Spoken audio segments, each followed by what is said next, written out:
Hello guys, आपका स्वागत है हमारे YouTube चैनल स्टडी 15 पर। तो आज हम दोबारा से टॉप 50 क्वेश्चंस करने वाले हैं भारत के संविधान सभा से रिलेटेड। इससे पहले मैंने टॉप 50 क्वेश्चन करा दिए हैं। अगर आपने उस वीडियो को नहीं देखा है तो मैंने डिस्क्रिप्शन में लिंक दे दिया है, जाकर सबसे पहले उस टॉप 50 क्वेश्चंस को देखिए। आज भी हम दोबारा टॉप 50 क्वेश्चंस करेंगे जो आपके आने वाले एग्जाम्स के लिए बहुत ही ज्यादा इंपॉर्टेंट है।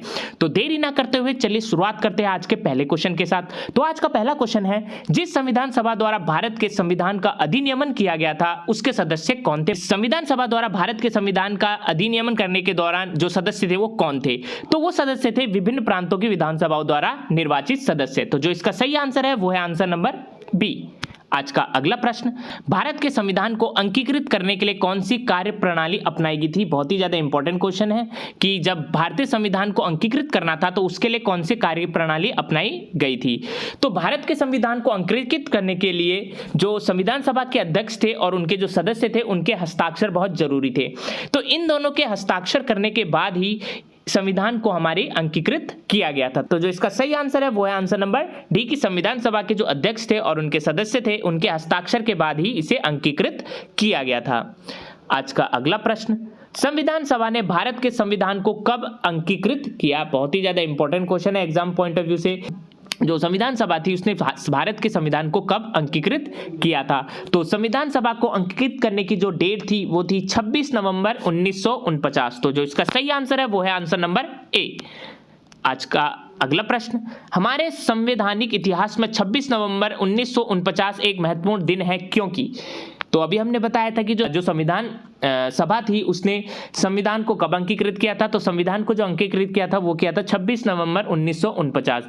तो ये इसलिए जरूरी था क्योंकि इस दिन संविधान अंगीकृत किया गया था। तो जो इसका सही आंसर है वो है आंसर नंबर बी।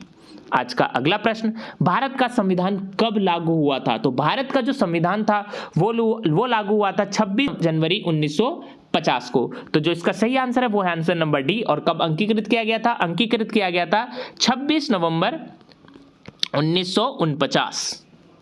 आज का अगला प्रश्न, एक नए संविधान के अंतर्गत भारत को संप्रभुता संपन्न लोकतंत्रात्मक गणराज्य के रूप में घोषित करने के लिए 26 जनवरी का ही दिन क्यों चुना गया था?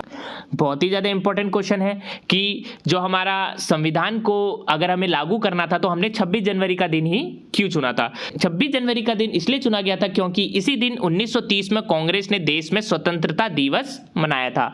तो जो इसका सही आंसर है वो है आंसर नंबर सी। आज का अगला प्रश्न, भारतीय गणतंत्र की यथार्थ संवैधानिक स्थिति 26 जनवरी 1950 को लागू होने के समय क्या थी? बहुत ही ज्यादा इंपॉर्टेंट क्वेश्चन है कि जब भारतीय गणतंत्र की जो संवैधानिक स्थिति थी उस टाइम पे जो 26 जनवरी 1950 को था तो संविधान लागू होने की समय क्या थी? तो जिस समय ये लागू हुआ था संविधान उस समय एक प्रभुता संपन्न प्रजातांत्रिक गणतंत्र हमारे देश में था। तो इसलिए जो सही आंसर है वो है आंसर नंबर पी। आज का अगला प्रश्न, भारत के संविधान का निर्माता किसे माना जाता है? तो बहुत ही ज्यादा इंपॉर्टेंट क्वेश्चन है। तो भारत के जो संविधान के निर्माता थे उनका नाम था बी आर अंबेडकर। तो जो इसका सही आंसर है वो है आंसर नंबर बी। आज का अगला प्रश्न, डॉक्टर भीमराव अंबेडकर द्वारा संविधान सभा में दिए गए उनके समापन भाषण में त्रैसंघ यानी यूनियन ऑफ ट्रिनिटी में निम्नलिखित में से कौन सा एक शामिल नहीं था? तो आपको बताना है जिस समय डॉक्टर भीमराव अंबेडकर द्वारा जो भाषण दिया गया था उसमें त्रिसंघ नाम का उन्होंने एक शब्द शामिल किया था। तो उनमें से आपको बताना है कि इनमें से जो त्रिसंघ में शामिल नहीं था वो कौन सा था? तो जो त्रिसंघ में शामिल नहीं था उसका नाम था वो था नम्यता। तो नम्यता ही एक ऐसा था जो त्रिसंघ में शामिल नहीं था। इसके अलावा स्वतंत्रता, समता और बंधुता ये तीनों की तीनों त्रिसंघ में शामिल थे। तो जो इसका सही आंसर है वो है आंसर नंबर बी। आज का अगला प्रश्न, भारत पूर्ण संप्रभु लोकतांत्रिक गणतंत्र कब बना? तो 26 नवंबर 1949 को ही भारत पूर्ण रूप से संप्रभु लोकतांत्रिक गणतंत्र बना था। तो जो इसका सही आंसर है वो है आंसर नंबर डी कि 26 नवंबर 1949 को ही भारत पूर्ण संप्रभु लोकतांत्रिक गणतंत्र बना था। आज का अगला प्रश्न, भारत में हर साल संविधान दिवस कब मनाया जाता है?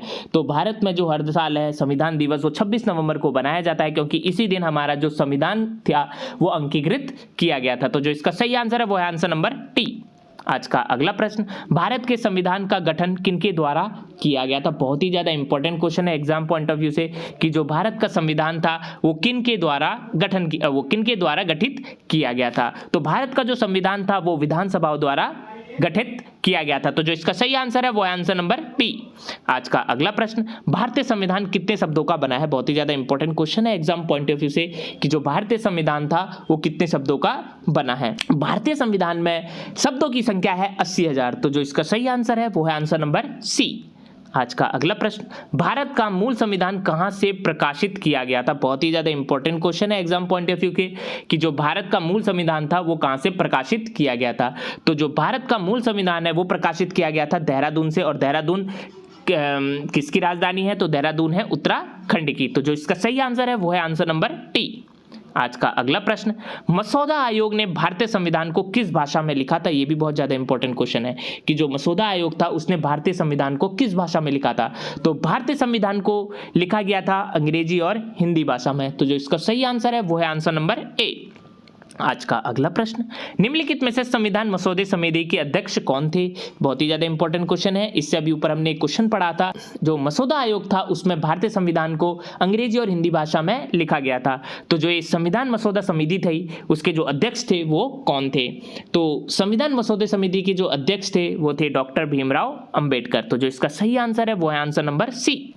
आज का अगला प्रश्न, निम्नलिखित में से संविधान सभा की संघीय संविधान समिति का अध्यक्ष कौन था? ये भी बहुत ज्यादा इंपॉर्टेंट क्वेश्चन है एग्जाम पॉइंट ऑफ व्यू से कि संविधान सभा की जो संघीय संविधान समिति थी उसके अध्यक्ष कौन थे? तो जो संविधान सभा की संघीय समिति के अध्यक्ष थे उनका नाम था जवाहरलाल नेहरू। तो जो इसका सही आंसर है वो है आंसर नंबर सी। आज का अगला प्रश्न, भारतीय संविधान सभा की संघीय शक्ति समिति के अध्यक्ष कौन थे? अभी हमने ऊपर बात करी थी कि जो भारतीय संविधान सभा थी उनके जो संघीय संविधान समिति के अध्यक्ष थे वो थे पंडित जवाहरलाल नेहरू जी। तो संविधान सभा की जो संघीय शक्ति समिति थी उसके भी अध्यक्ष कौन थे? हमारे पंडित जवाहरलाल नेहरू ही थे। तो जो इसका सही आंसर है वो है आंसर नंबर डी। आज का अगला प्रश्न, संविधान पांडुलेखन समिति का निम्न में से कौन सदस्य नहीं था? बहुत ही ज्यादा इंपॉर्टेंट क्वेश्चन है एग्जाम पॉइंट ऑफ व्यू से कि जो संविधान पांडुलेखन समिति थी उनमें से कौन सा इनमें से सदस्य नहीं था? तो जो संविधान पांडुलेखन के समिति के जो सदस्य नहीं थे वो थे पंडित जवाहरलाल नेहरू। इसके अलावा मोहम्मद सादुल्ला, के.एम. मुंशी और के अय्यर, ये तीनों के तीनों क्या थे? संविधान पांडुलेखन समिति के सदस्य थे। जो नहीं थे वो थे पंडित जवाहरलाल नेहरू। आज का अगला प्रश्न, किसने प्रांतीय संविधान समिति का नेतृत्व किया था? यानी जो प्रांतीय संविधान समिति थी उसके जो अध्यक्ष थे वो कौन थे? तो जो प्रांतीय संविधान समिति थी उसके अध्यक्ष थे सरदार वल्लभ भाई पटेल। तो जो इसका सही आंसर है वो है आंसर नंबर सी। आज का अगला प्रश्न, संविधान सभा द्वारा स्थापित मौलिक अधिकारों और अल्पसंख्यकों हेतु सलाहकार समिति के अध्यक्ष कौन थे? बहुत ही ज्यादा इंपॉर्टेंट क्वेश्चन है कि जो मौलिक अधिकार और अल्पसंख्यक हेतु जो सलाहकार समिति थी उनके अध्यक्ष कौन थे? तो जो सलाहकार समिति के अध्यक्ष थे वो थे सरदार वल्लभ भाई पटेल। तो जो इसका सही आंसर है वो है आंसर नंबर बी। आज का अगला प्रश्न, संविधान निर्मात्री परिषद की झंडा समिति के अध्यक्ष कौन थे? बहुत ही ज्यादा इंपॉर्टेंट क्वेश्चन है ये भी कि जो संविधान निर्मात्री परिषद थे उसमें जो एक झंडा समिति थी उसके अध्यक्ष कौन थे? तो जो झंडा समिति के अध्यक्ष थे उनका नाम था जेपी कृपलानी। तो जो इसका सही आंसर है वो है आंसर नंबर सी। आज का अगला प्रश्न, पंडित जवाहरलाल नेहरू के नेतृत्व में अंतरिम सरकार का गठन कब हुआ था? बहुत ही ज्यादा इंपॉर्टेंट क्वेश्चन है और एग्जाम में पूछे जाने वाला क्वेश्चन है कि जो पंडित जवाहरलाल नेहरू थे उनके नेतृत्व में अंतरिम जो सरकार थी उसका गठन किया गया था। तो वो कब किया गया था? तो सितंबर 1946 को ही पंडित जवाहरलाल नेहरू के नेतृत्व में अंतरिम सरकार का गठन किया गया था। तो जो इसका सही आंसर है वो है आंसर नंबर सी। आज का अगला प्रश्न, 14 या 15 अगस्त 1947 की मध्य रात्रि को अंतरिम संसद के रूप में किसने सत्ता ग्रहण की? बहुत ही ज्यादा इंपॉर्टेंट क्वेश्चन है एग्जाम पॉइंट ऑफ व्यू से। 15 अगस्त 1947 की मध्य रात्रि को अंतरिम संसद के रूप में किसने सत्ता ग्रहण की थी? तो सत्ता को ग्रहण करने वाला था संविधान सभा। तो जो इसका सही आंसर है वो है आंसर नंबर बी। आज का अगला प्रश्न, भारत में स्वतंत्रता के पश्चात प्रथम मंत्रिमंडल का कानून मंत्री कौन था? बहुत ही ज्यादा इंपॉर्टेंट क्वेश्चन है एग्जाम पॉइंट ऑफ व्यू से कि जो स्वतंत्रता के बाद भारत के जो प्रथम मंत्रिमंडल था उसके जो कानून मंत्री थे वो थे डॉक्टर भीमराव अंबेडकर। तो जो इसका सही आंसर है वो है आंसर नंबर डी। आज का अगला प्रश्न, स्वतंत्र भारत के प्रथम शिक्षा मंत्री कौन थे? ये भी बहुत ज्यादा इंपॉर्टेंट क्वेश्चन है। भारत में जो स्वतंत्रता के पश्चात जो प्रथम मंत्रिमंडल बना था तो उसमें जो प्रथम शिक्षा मंत्री थे वो कौन थे? तो स्वतंत्र भारत के जो प्रथम शिक्षा मंत्री थे वो थे अबुल कलाम आजाद। तो जो इसका सही आंसर है वो है आंसर नंबर बी। आज का अगला प्रश्न, स्वतंत्र भारत का पहला वित्त मंत्री कौन था? तो जो स्वतंत्र भारत के पहले वित्त मंत्री थे वो थे आर.के. शनमुखम चेट्टी। तो जो इसका सही आंसर है वो है आंसर नंबर ए। आज का अगला प्रश्न, भारतीय संविधान के अंतर्गत प्रथम आम चुनाव किस वर्ष हुए थे? बहुत ज्यादा इंपॉर्टेंट क्वेश्चन है, एग्जाम में काफी बार पूछा जा चुका है कि जो भारतीय संविधान के अंतर्गत सबसे पहला जो आम चुनाव हुआ था वो किस वर्ष हुआ था? तो भारत संविधान के अंतर्गत प्रथम आम चुनाव हुआ था 1952 में। तो जो इसका सही आंसर है वो है आंसर नंबर सी।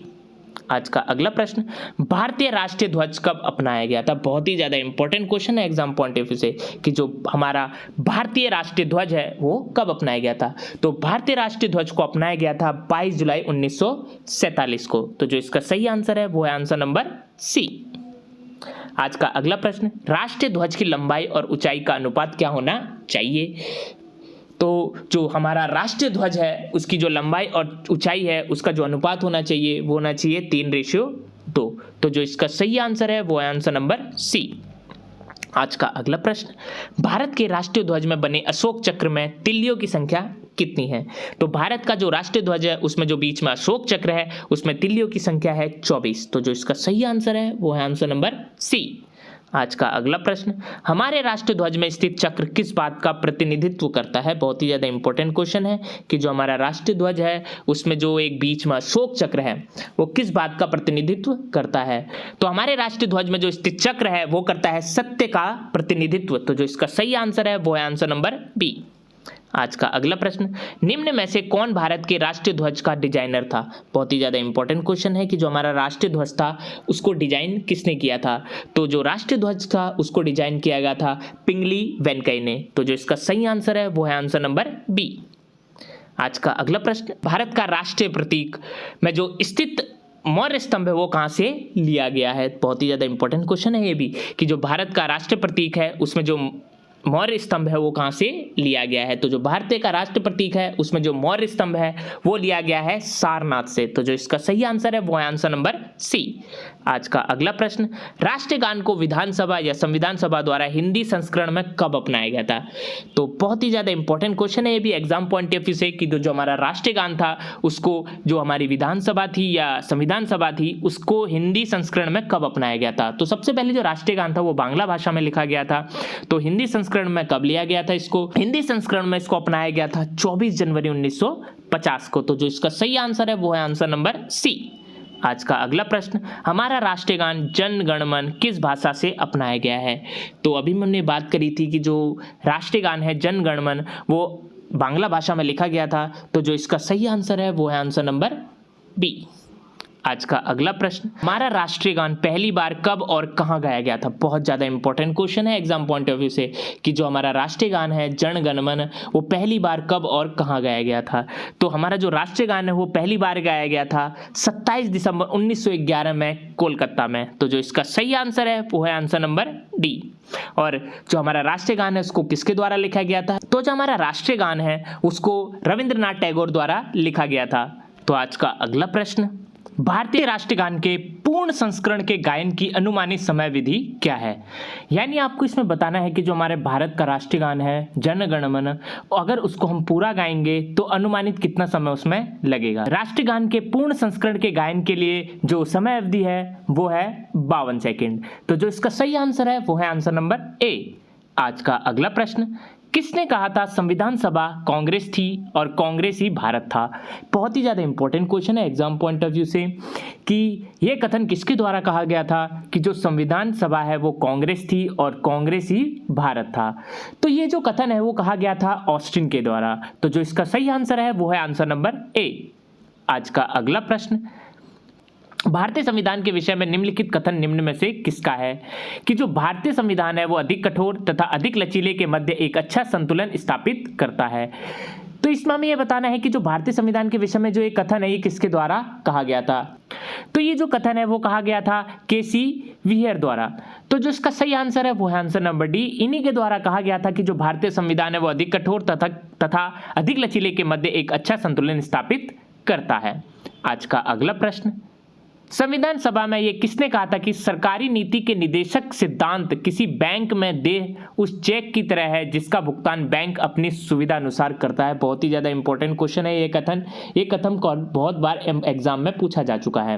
तो यह कथन किसके द्वारा कहा गया था वो आपको बताना है कि जो सरकारी नीति के निर्देशक सिद्धांत है किसी बैंक में देह उस चेक की तरह है जिसका भुगतान बैंक अपनी सुविधा अनुसार करता है। तो यह जो कथन है वो किसके द्वारा कहा गया था? तो ये जो कथन है वो कहा गया था केटी शाह के द्वारा। तो जो इसका सही आंसर है वो है आंसर नंबर ए। आज का अगला प्रश्न, भारतीय संविधान को क्वासी फेडरल किसने बताया था? बहुत ही ज्यादा इंपॉर्टेंट क्वेश्चन है ये भी कि किसके द्वारा कहा गया था भारतीय संविधान को क्वासी फेडरल। तो जो क्वासी फेडरल है वो कहा गया था केसी वेयर के द्वारा। तो जो इसका सही आंसर है वो है आंसर नंबर डी। आज का अगला प्रश्न, संविधान को एक पवित्र दस्तावेज किसने कहा था? ये भी बहुत ज्यादा इंपॉर्टेंट क्वेश्चन है कि जो भारतीय संविधान था उसको एक पवित्र दस्तावेज कहा गया था।